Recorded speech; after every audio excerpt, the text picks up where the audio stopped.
Hello, this is Daryl Whitman, and you're watching Destination WVF TV.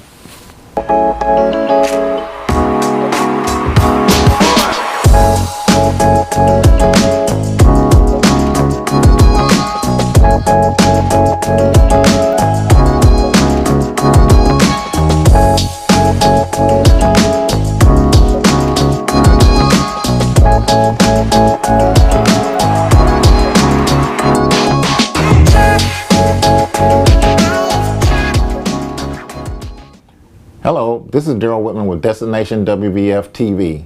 Thanks for watching. This episode of DWVF TV is about our cruise experience on the Carnival Mardi Gras. We recently cruised on Carnival Mardi Gras June 4th to June 11th. And this is not just about the ship, but it's about our entire cruise experience from the time we landed in Orlando until the time we disembarked the ship. So I'm really excited that you're here, so let's get started.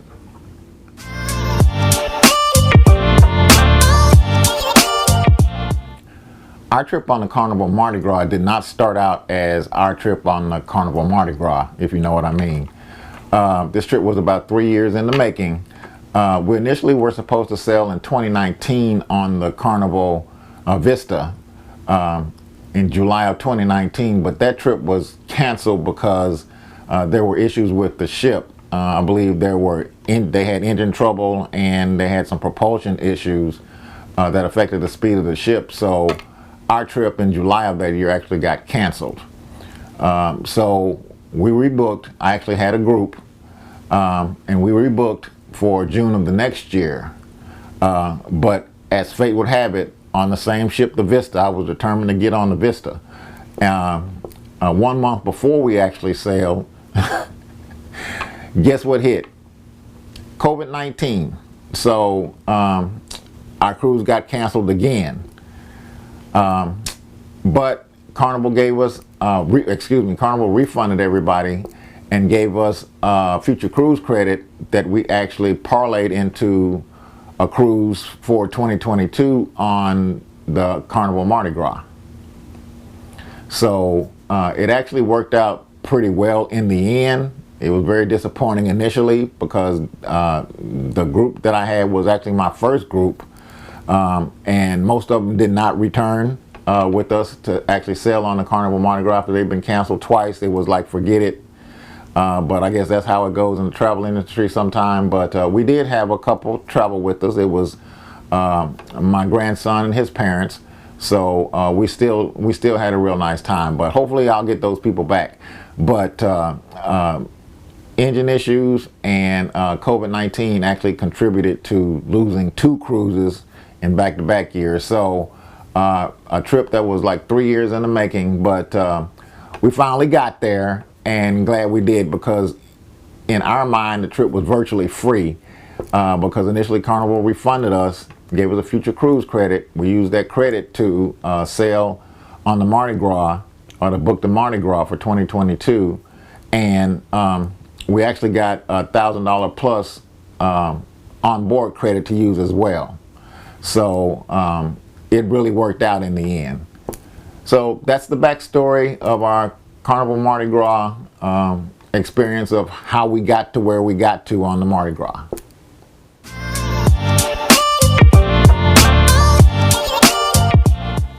This was our first time flying into Orlando, and let me say from the outset that I'm not a fan of the Orlando International Airport, and I'm talking about MCO. So why am I not a fan? It's because it reminds me too much of Dallas-Fort Worth International Airport, DFW. Here in Dallas, we have 2 airports. We have Love Field, which is my favorite, and DFW. Love Field is a smaller airport, of course, and it's very easy to navigate.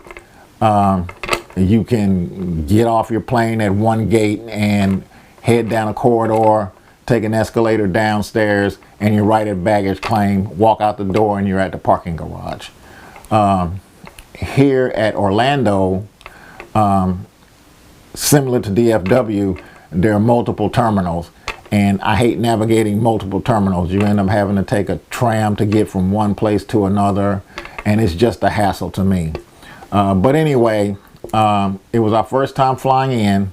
I had been to Orlando before, but we drove from Texas to Orlando to go to Disney World, so I really can't compare the two trips. But flying there, getting there was a piece of cake. The flight was great, but once we got there, I just couldn't deal. Well, I shouldn't say I couldn't deal with it, but I just didn't like the airport. So we took our tram from the terminal to get to baggage claim, to get to the main terminal, to get the baggage claim, and we collected our bags and headed on out the airport to take a taxi to get to Port Canaveral. But on the way out of the airport, my wife actually fell down the escalator with her bags. It wasn't a pretty sight, but she wasn't really hurt.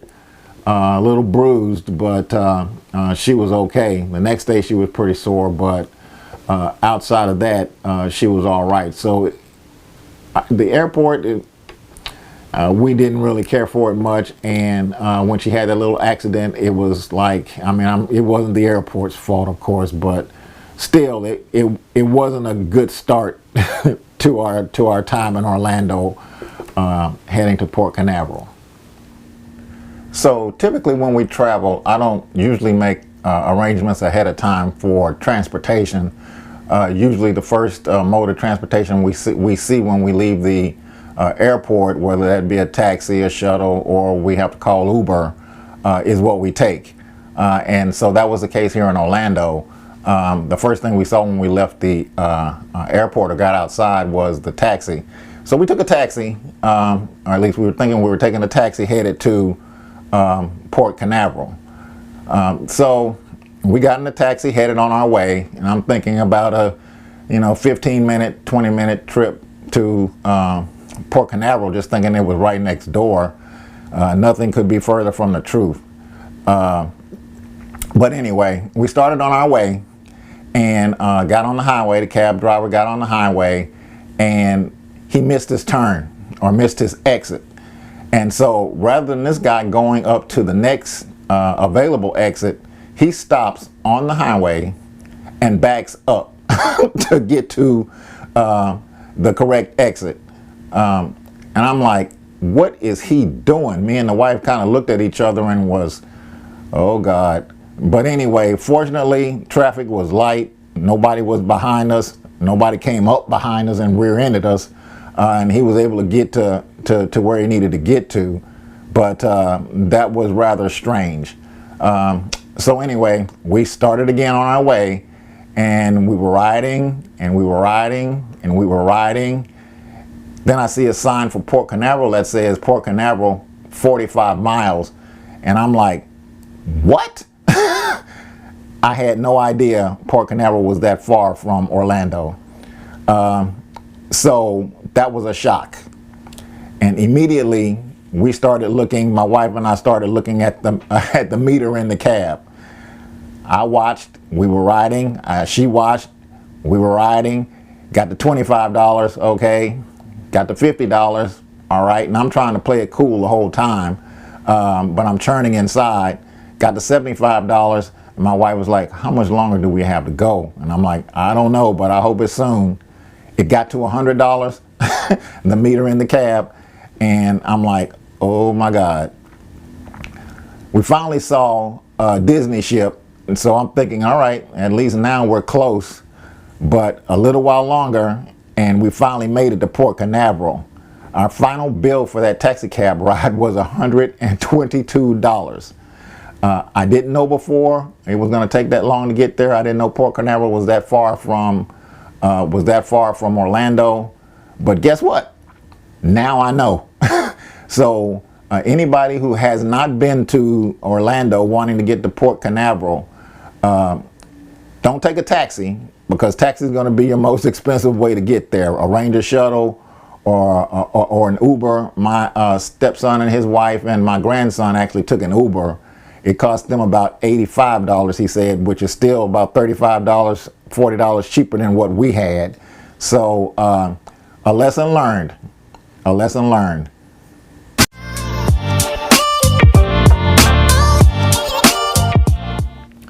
our hotel of choice was the Country Inn and Suites by Radisson on Astronaut Boulevard in Port Canaveral. The hotel wasn't the most glamorous hotel out there. If you're looking for the Bellagio or the Wynn or Caesar's Palace in this hotel, you're not going to find it. But what it was clean and comfortable. So you couldn't ask for anything more. It also had a pool, which was very important to my grandson, who loves to swim, even though I don't think his parents let him swim the day we were there, which I'm sure he was very disappointed. But it is what it is. He's the child, not the adult. But it also provided shuttle service to the cruise port. So the cost was only $7 per person. My understanding is that you could also include that as part of your room package when you made your reservation. We didn't do that, but we did pay $7 per person for the next day, and it was really worth it. It was nice and orderly, and we had no problems. So they drop you right off at the pier. The porters come right there and take your bags before you're even out of the shuttle, basically. So it worked out really well. The hotel didn't have room service, but when you checked in, they gave you 3 separate menus for restaurants in the area. And what was unique to me was that all of the restaurants were out of the same kitchen. So when you call for an item on one menu and call for an item off another menu, which we do because my wife usually likes one thing, I like another, it was all cooked out of the same kitchen, which was very different to me, but it worked out really well. They're just starting something like that here in Dallas, which it's new for Dallas. So I guess Dallas is finally catching on with what the rest of the country is doing. But anyway, even though there wasn't room service, they did provide that for you, and the delivery was pretty quick. It didn't take a long time at all. So that worked out pretty well for us as well. The other thing is that the hotel is very close to the cruise port.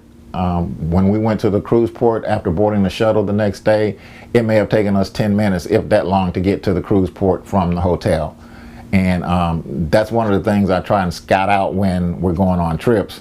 How far is the cruise port or the hotel from the airport or the cruise port? And in this case, it was only a few miles. So we got there pretty quick, which is what I like. No issues, no hassles, get there and get on and be done. The only other thing I have to say about the hotel is that it was recommended. I saw a recommendation on a site called Cruise Etc. And Cruise Etc. is a website that actually gives you hotels at cruise ports around the world. And it's a very good website. And I used the recommendation from Cruise Etc. to book Country Inn and Suites. And their recommendation was really right on. It was just as they said it was clean, comfortable, and provided exactly what you needed for one night. So again, who could ask for anything more? But check that website out. I'll put a link to it below. It's Cruise Etc. And I guess that's all I have to say about that, Forrest.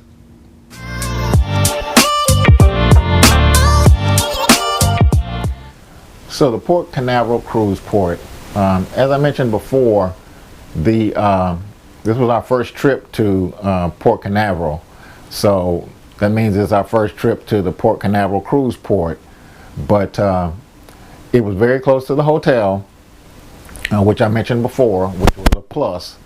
And one of the things that I liked, once we got off the shuttle, the porters had already handled our luggage, so we never had to handle our luggage or see it again until it was delivered to our rooms on the ship.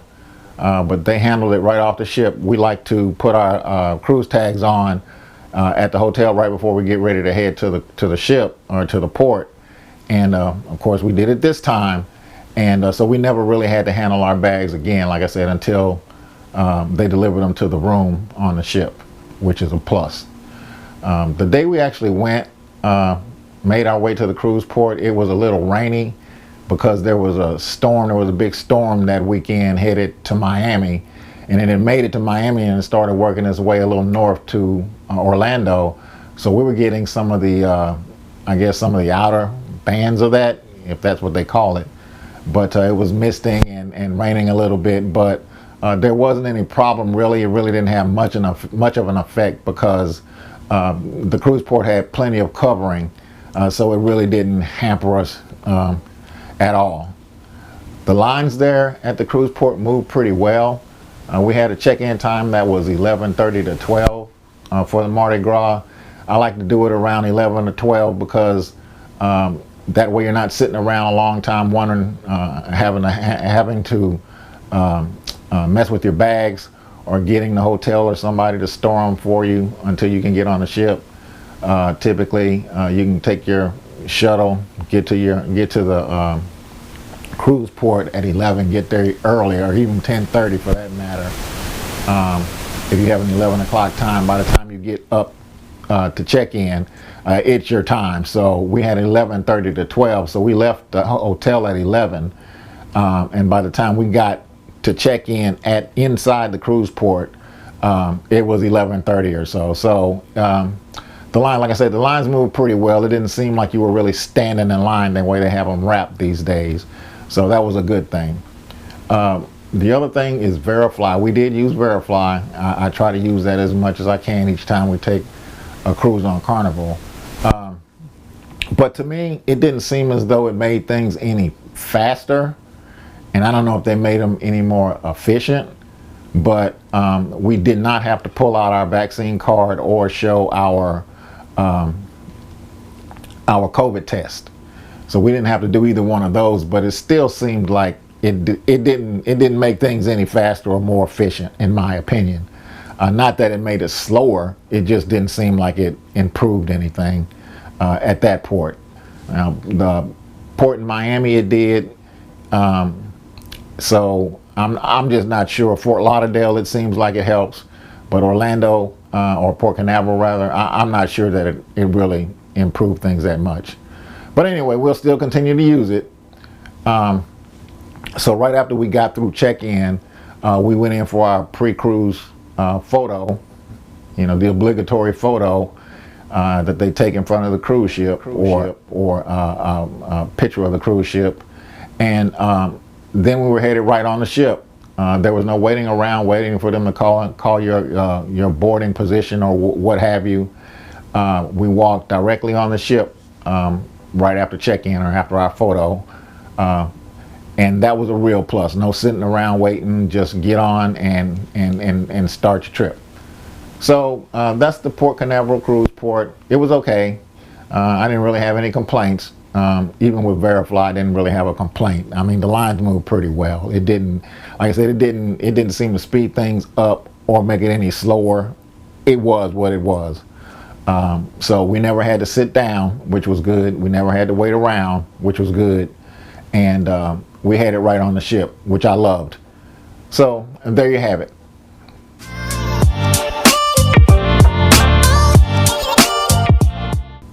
As we boarded the Mardi Gras, you could really see that the Carnival Mardi Gras wasn't like any of the other ships in the Carnival fleet. It was a different animal altogether. We came in, I think, through deck 6, Grand Central, and you just notice how all shiny and new it is. And I'm a person who really likes shiny and new things, just like a new car or a new house. And the Carnival Mardi Gras at that point was exactly that to me. I believe that when we stepped on, my eyes got all watery. I think I felt a little tear coming down.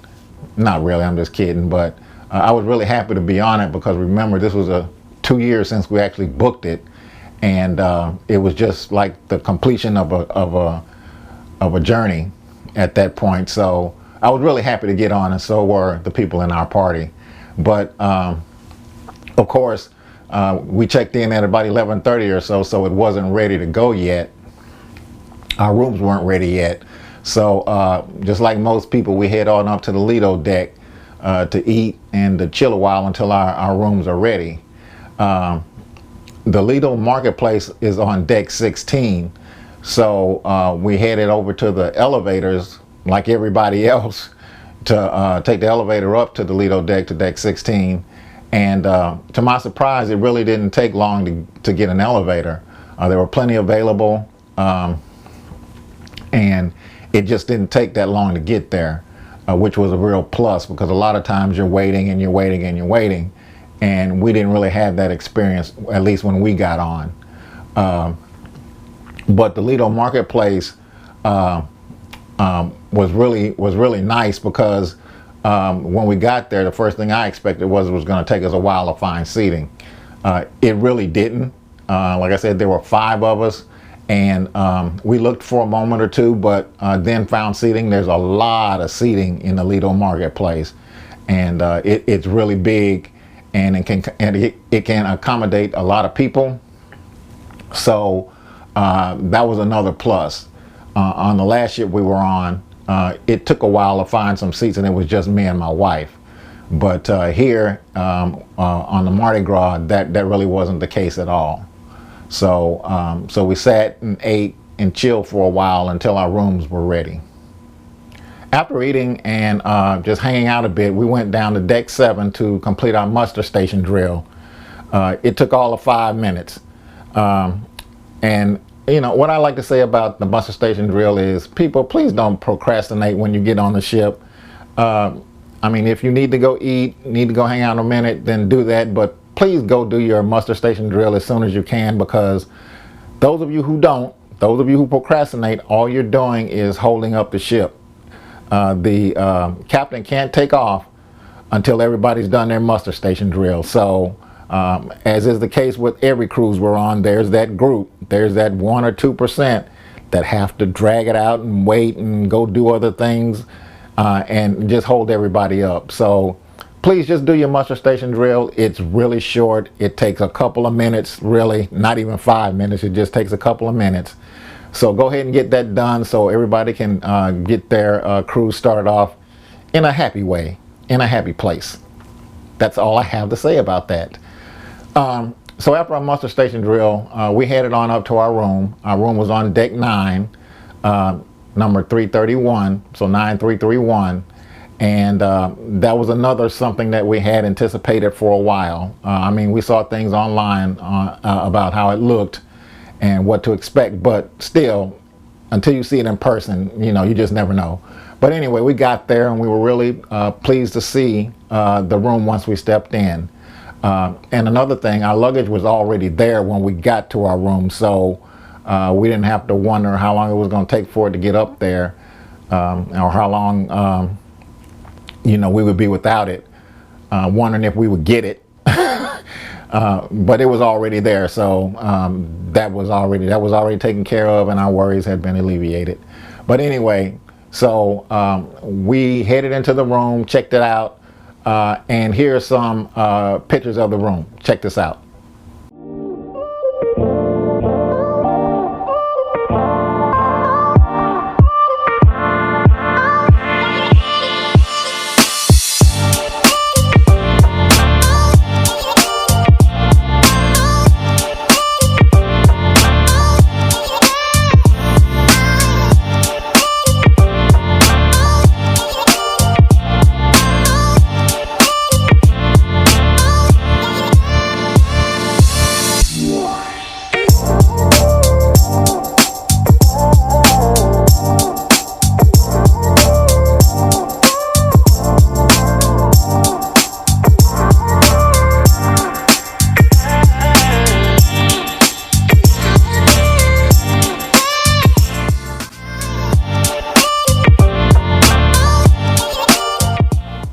One of the main reasons people cruise is because of the food options on cruises. There's usually a lot of them to choose from, and on the Mardi Gras that certainly is the case. There's over 20 eateries on the Mardi Gras, and while we didn't get to sample them all, we did get to sample our fair share, and I'm going to go over those with you for just a few minutes here. We went to about 10 different eateries on the ship. I'm going to give you a brief overview or our opinion of each of those. So here we go. I'm going to start with the main dining room. We went to the main dining room on Elegant Night on the cruise, and while the dining room is really big, it really didn't do much for us. We really weren't that impressed with it. Like I said, we went on Elegant Night and we're all dressed to the nines and looking all good, and so is everybody else. And the dining room just failed to live up to that standard, at least on that night. My wife says it looked like an oversized Luby's. I'm not going that far, but it just wasn't what we expected. So the food was fine. I usually get a shrimp cocktail as an appetizer and then one of the steaks for the entree, but and that was fine. I had no issues with the food, but the dining room itself just didn't do much for us. And I think that was the only time we went to the main dining room on the cruise. Next was Shaq's Big Chicken. We did try Shaq's Big Chicken a couple of times, and it was really good. They have both the chicken strips and chicken sandwiches. We got the chicken strips, I believe both of us each time we went, and they were really good and juicy and hot, and with their fries, and their fries are the flat rounded type fries. I don't know what you call them, 50 dollars, 50-cent piece size fries. I'm having trouble struggling describing them, but anyway, they're not your typical fries, but they were good as well. So Shaq's Big Chicken was a favorite of ours. We went there a couple of times. The Lido Marketplace, the buffet. On the buffet, we went to the buffet every day basically, especially for breakfast. We did it for lunch quite a bit, and dinner sometimes. The food there was fine. We had no issues with it, really, except me one time, a couple of times actually, with the breakfast buffet. I like to get omelets with my breakfast most of the time when we're on the ship, and the lady at the omelet station just didn't do real well with melting the cheese in the omelet. I usually get the cheddar cheese, and it was still cheddared when I got my omelet. So I after a couple of days, I stopped getting omelets and started getting something else. But outside of that, everything was fine. One of the improvements they made was that with your, if you like soft drinks, you don't have to have someone go get one for you anymore. You can actually use your card if you signed up for the Bubbles package, which I do for soft drinks. You can actually use your card at the fountains where you get your water and your juices and your teas, and actually have your soda dispense right there. You can do it yourself, which I loved. I thought that was a great addition or a great improvement to the buffet in the Lido Marketplace, and I hope they're doing that across their fleet. That's a great thing. You don't have to wait for somebody to go get it and bring it back to you. The only thing is you can only get one at a time, and you have to wait about 5 minutes before getting another one, which is a minor inconvenience, but the improvement itself is enough to make me happy. So the Lido Marketplace we ate at several times, most times on the ship. The Seafood Shack. The day I went to the Seafood Shack, they were having a bad day. They were really behind on their orders, and I realized staffing is short on ships nowadays. But it took about 20-25 minutes for me to get my order. I got the, what did I get? I usually get the fish and chips. So I got the fish and chips, but it took a really long time to get it. And that day my head was killing me. It's on the Lido deck, outside on the Lido deck, and the music was just, seemed like it was inordinately loud. It was very loud to me that day. I'm sure it wasn't any louder than any other day, but that day it seemed to be louder, and I was just having a tough time. They were having a tough time at the Seafood Shack. So I didn't have a real good experience that day, but the fish and chips were great. They always are. So that experience won't prevent me in the future from going to the Seafood Shack when we're on Carnival. I will definitely do that. Guy's Burgers, we always try to hit up Guy's Burgers on Carnival. We love their burgers. We usually go there at least a couple times for lunch while we're on the ship, and it certainly didn't disappoint on the Mardi Gras. Pig and Anchor. Pig and Anchor was our first, it was the first time actually going to a Pig and Anchor, and we actually loved it. Actually, my stepson and his family, my grandson, they all went to Pig and Anchor before we did and recommended it to us, and we went and we loved it. So we went a couple of times for dinner on the Mardi Gras, and like I said, we just loved it. And it's going to be one of our spots from now on. Anytime there's a Pig and Anchor on the ship, we're going to head to Pig and Anchor. The barbecue was great, and couldn't really ask for anything more. Emeril's Bistro. Emeril's Bistro was the one really authentic New Orleans eatery on the ship. We were a little disappointed that there weren't more, but Emeril's Bistro was really good. I actually had the jambalaya. It came out in a skillet with the jambalaya cooking in it. It was just great, sizzling inside of it, and it was great. My wife had a dish that was supposed to have a salad. At least they called it a salad, but the salad was really just little carrot strips of carrot that was included in the meal. And we all got a laugh out of that, because we actually asked the waiter, "Where's the salad?" And my wife's waiting around for the salad before she actually dug into the meal, and that was the salad. So, that was kind of funny. Java Blue. Java Blue is where we always got our coffee in the mornings or at night before we retired to our stateroom. And we've always liked Java Blue, even on other ships. So it's one of our mainstays on Carnival cruises. The Blue Iguana. The Blue Iguana, I didn't eat it at the Blue Iguana. My wife did. She actually got breakfast tacos and breakfast burritos before we actually went into the Lido marketplace to sit down and eat breakfast in the mornings. That was her spot a few days. And finally, the Lucky Bowl. My wife ate there the day that I was having issues with the seafood shack. She actually got something at the Lucky Bowl and was finished with it by the time I got to sit down and eat what I got from the fish and chips from Seafood Shack. So it was really good. Her only complaint was they put too much rice and not enough meat. So outside of that, she said the food itself was fine.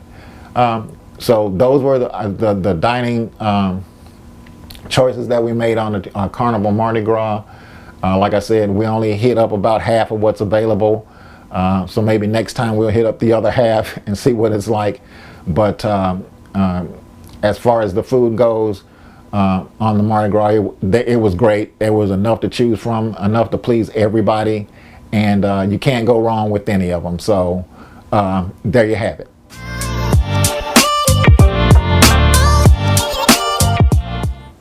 Let's talk entertainment. There are many entertainment options on the Mardi Gras.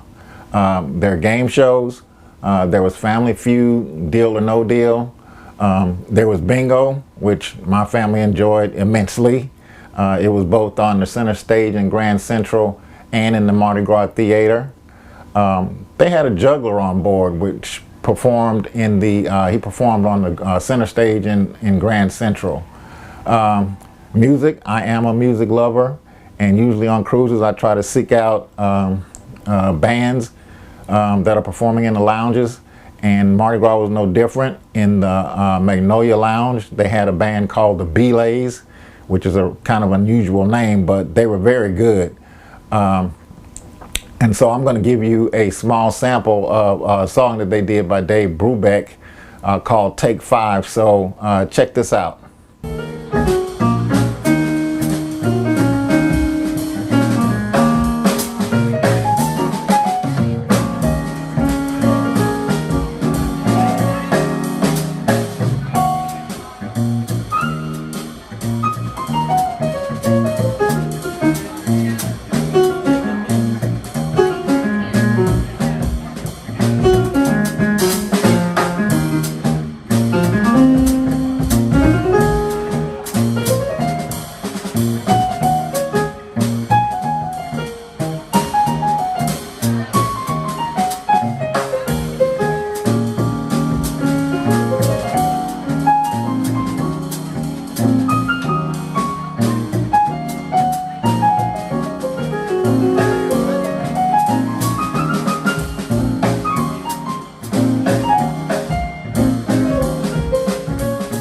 The Punchliner Comedy Club is always good for a laugh. They have both a PG show and an adult show we actually went to the PG show early, and it was very funny. The comedian in that setting that day was very funny, and it just goes to show there were kids there, and it just shows to show, it just goes to show, I'll get it out in a minute, that you don't have to be dirty and vulgar to have good comedy and to get a really good laugh. But if that is what you prefer, they do have an adult show, which was much later in the evening. No kids allowed, but the PG show was very funny, and it was very good. We really enjoyed that. We also took in a show on the Mardi Gras in the Mardi Gras Theater. This show was called Broadway Beats, and it was pretty good. The costumes were great, the choreography was great, the sets were great, lighting was great. The only thing that wasn't as great was the vocals. We thought the vocals were a little weak in this show compared to others that we've seen, but overall it was a pretty good show. So we like to take in a show or two during our cruises, depending on what's available, and we did that on the Mardi Gras. So Broadway Beats was the show we took in, and it was okay. On a scale of 1 to 10, I'd probably give it a 5 or a 6. So that's another entertainment option on the ship. You can take advantage of shows in the theaters, and you'll probably have a really good time. We love music and Broadway type shows, so that's what we like to do. If you want to take it outside for your entertainment options, you had the Bolt roller coaster. I went and looked at it. That's something that I can't do. Sorry, I have a problem with heights, and I just can't. I have a problem with roller coasters too, by the way, but I can't see myself on a roller coaster on a cruise ship moving in an ocean. That's just not for me. No. But there are people who are on it and doing it and having a good time and hollering and screaming, and I would be hollering and screaming for sure. But if that's your thing, then that entertainment option is certainly there for you. And then there's just activities on the Lido deck, dancing and swimming and chilling and lounging in the lounge chairs there, just having a good time, doing what you want to do. It's your thing, as the Owsley brothers say. Do what you want to do. So there are a lot of entertainment options on the Mardi Gras. Everybody isn't the same. Your fun isn't necessarily my fun, and mine isn't yours, but there's plenty for everybody to choose from. So whatever your pleasure, it's there on the Mardi Gras for you to do.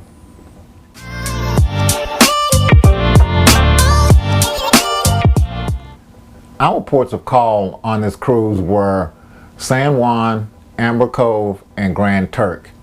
Actually, the cruise started with a medical emergency. On our first sea day, we actually had to make an emergency stop at Amber Cove because the individual who got sick or fell ill needed to have medical attention that they couldn't provide on the ship. So that was actually our first stop. Nobody got off the ship, nobody disembarked. It was just to let this passenger get off so they can get medical attention. So after that little detour, we headed to San Juan. San Juan was actually our first stop. Let me say up top that we didn't take any excursions on the cruise this time around. We just basically remained in port and did things around the port. So our first stop was San Juan, and there's a couple of things I can say about San Juan. One, it's hot. The sun was beating on us in San Juan. But nevertheless, we actually got out and walked around the port, and actually San Juan was pretty cool because they had a lot of street vendors right there around the corner from the pier. So that's what we did basically. We hit them all up, looked and saw what they had, bought a few things, and went up and down the street. So that was the shopping we did in San Juan. There's a lot of it to be had.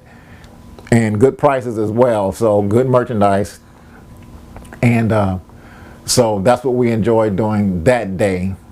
And right now I want to show you a little clip of some of the street vendors in San Juan so that you can get a sense of how many are really out there. Take a look at this.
Our second stop was actually Amber Cove in the Dominican Republic. We had actually been there before, and but when we went before, it was actually raining that day, so we didn't really get to do anything. We did go out that day previously. Carnival provided us with ponchos and stuff. It wasn't pouring raining or anything, but hardly anything was open. It just wasn't a good day to be out there, so we shortly returned to the ship and went on our merry way. But this time the weather was great, and we went into port and really kind of did some shopping, did some eating, and enjoyed ourselves that way. And I'm going to show you some pictures of the port in Amber Cove.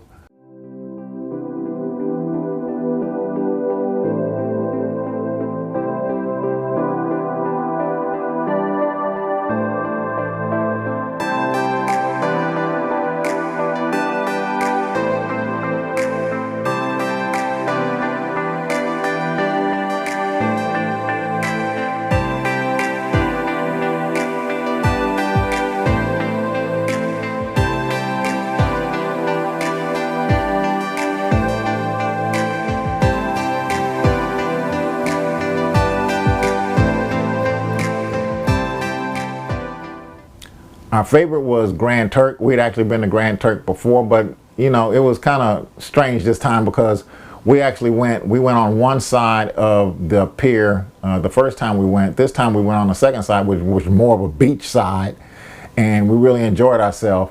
Our grandson was out there with his parents playing in the water and doing grandson things. And even he got buried under the sand. His parents buried him under the sand, which he wanted to do. And then he broke out, so he was having a blast. But we hung out on the beach for a while and enjoyed the sights and sounds and everything that goes along with hanging out on the beach. But as it was in San Juan, it was hot in Grand Turk too. So, you know, but that's basically what we did at Grand Turk. Hung out at the beach and just kind of chilled. But anyway, those were the three ports that we actually had on the cruise: San Juan, Amber Cove, and Grand Turk. And they were all really nice.